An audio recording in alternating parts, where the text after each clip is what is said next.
I've been waiting on my next guest for quite some time. My goodness. That's right, Bashir. It's a great guest we got coming on.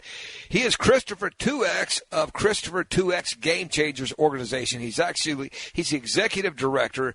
Everybody knows who he is, I'm assuming, because he's a Louisville staple. And you're a good man, in my opinion. Christopher 2X, how are you doing, sir? My friend Dwight, I am fine. Thank you all for having me on the show about a serious issue in our community and across the country, and I'm ready to share some thoughts with you guys. Yeah, and I reached out to you because, listen, man, your organization, Game Changers, it's wonderful. Because what you do, and the whole theme, I don't want to steal any of your thunder, but I mean, the whole theme of your organization is to target education, and it's to crush violence. And we're seeing so much violence. We're seeing looting. We're seeing, let's call it, destruction. And it's also, it's making tempers flare on both sides. Now, let me just be on the record. I've been on the record through this, and I'll say I am behind the protest. I think that change has been needed in the city, state, and nation, if not globally, for quite some time. I am against... I'm against death, destruction. I'm against vandalism and thieving. And I think that takes away from any kind of a cause, no matter what you're trying to push. But anytime there's a demonstration, it's my opinion that it's a collective men and women organization that want the voice of the people heard. I think the voices have been heard, but when will we know? When will both sides say, you know what? Voices have been heard. Let's start dialogue. And you might not have the answer to that, but I certainly know I don't. When can we expect an answer on something like that? So it's an excellent question, Dwight, and I really appreciate it. So a couple things real quick to kind of just unpack. So for full disclosure, I've been assisting Breonna Taylor's family at their request the day after the March 13th unfortunate shooting. And that was Saturday, March the 14th, and assisting them in several ways. So Breonna's mom, Tamika Palmer, guys, she's been very adamant. She wants young individuals especially to have a voice as it relates to justice for Breonna. She wants them to have expression and nobody stifle that. But she's crystal clear about don't mix that with her daughter's image and uttering your name out of your mouth and doing it as it relates to harming other individuals or tearing up property. She's not with it. And so I'm relating to you all firsthand where their family's at. And secondly, I agree with you, Dwight. How can you have serious dialogue, a serious moving forward point to get to solutions if you got those kind of distractions?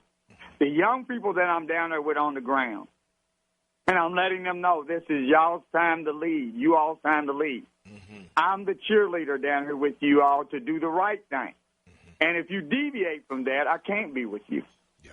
The bottom line is, there's got to be at some point, and I told them about this, the next step in getting and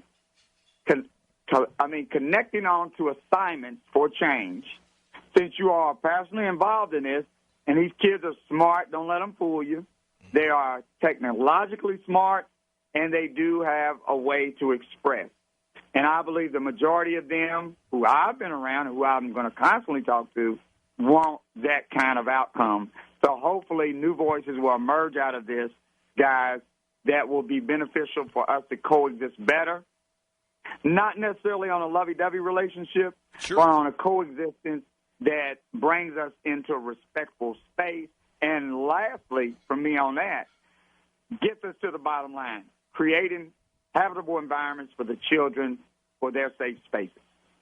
Chris, we know there are other interests at play, and I'm not sure the motivation. We have an overwhelming majority of really good people trying to make a statement, and they are, and people are listening. But there's another group that are handing out leaf blowers, and they're distributing bricks and paver stones and trying to distract from the message. What do you suppose their motivation is for doing that?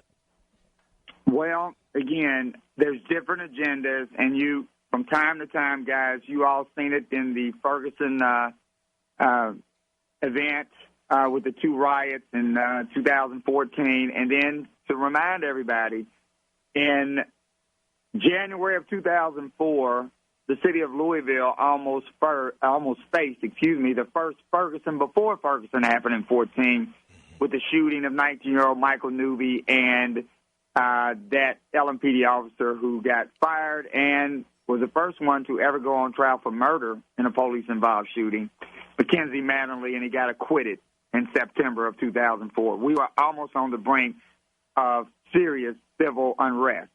However, at the end of the day, through all of those examples, they've had these individuals who would like to come around and knock the family's message off.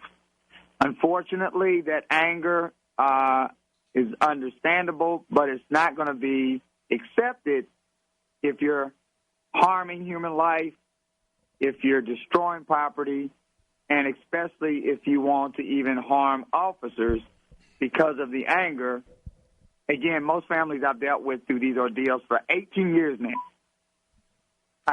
they don't want that, and that's why they get out there publicly and say this is not the way. They don't need more bloodshed to get a point across about how we got to deal with change in regards to losing their loved one. We're talking with Christopher 2X. He's the executive director of Christopher 2X Game Changers organization.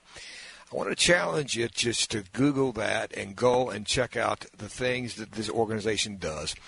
Because, and this is an uncomfortable conversation, Chris, but I'm going to go ahead and say it the way it is. A lot of times you'll hear, well, Christopher 2X, he does this because they're black. No. I've seen Christopher 2X stand by family after family after family, no matter what color, creed, whoever does what, whoever's been in need in this city. What I've seen is if Christopher 2X can help, I've seen Christopher 2X by their side. And I've seen you do it in a loving way with nothing to benefit, obviously. And I want to say this. Racism and other injustices have been going on forever. I don't think we eradicate it. I don't, because it's evil and it won't go away. What I will say is, since as long as I can remember, it goes on with race, religion, whatever.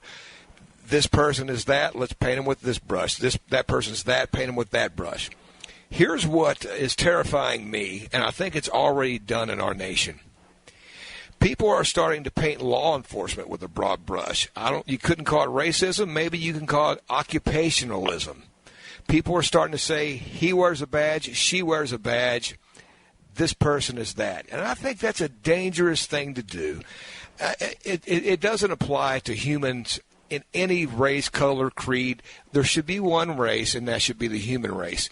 Do you see that problem with people painting all police with one broad brush as a problem in our nation already? And if so, how do we correct that? Well, first of all, let me kind of explain it from this angle right here, my friend. Please. You know, some people, not some people, we know kids start out in preschool as far as early childhood education, and then they do the segue into elementary school starting in the kindergarten, and then we go to middle, and then we go through the whole process of K through 12 and end up in high school and then on to college for those who choose to go there. So it's the same way with the mindset that you're observing, that you're hearing from as it relates to the current unrest across the country and the protests.